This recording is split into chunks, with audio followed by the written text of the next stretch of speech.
সংগ্রামী সাথী ও বন্ধুগণ, এই পর্যায়ে একটা বিশাল মিছিল নিয়ে আসছে নির্মাণ শ্রমিক ইউনিয়ন। নির্মাণ শ্রমিক ইউনিয়ন বিশাল এক মিছিল নিয়ে আসছে, আমরা মিছিলে স্বাগত জানাই।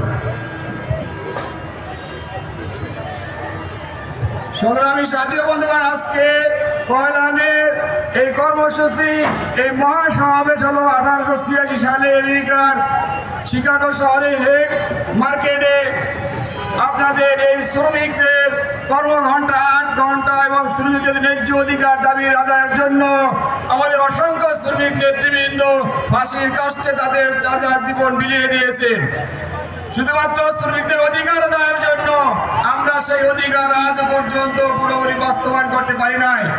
আমরা শ্রমিকরা যদি ঐক্যবদ্ধভাবে থাকতে চাই আর ঐক্যবদ্ধ হতে চাই, তাহলে আগামী দিনে আমাদের সকল আদায় সঠিকভাবে বাস্তবায়ন করতে পারবো ইনশাআল্লাহ। এই জন্য আমি সকল শ্রমিক জনগোষ্ঠীকে উদ্যত আহ্বান জানাই, আপনারা শ্রমিক কল্যাণ ফেডারেশনের পতাকা তুলে আসুন। তাহলে আগামী দিনে আপনাদের ন্যায্য অধিকার আদায় করার জন্য বাংলাদেশ শ্রমিক কল্যাণ ফেডারেশন ভূমিকা পালন করবে ইনশাআল্লাহ। সেই সাথে আমরা বাংলাদেশ সরকারের কাছে আবেদন জানাতে চাই, শ্রমিকদের শ্রমিক কল্যাণ ফাউন্ডেশন নামে একটি তহবিল গঠন করে শ্রমিকদেরকে ন্যায্য অধিকার দেওয়ার জন্য সরকার কাছে উদাত্ত আহ্বান জানিয়ে আমার বক্তব্য এখানে শেষ করছি।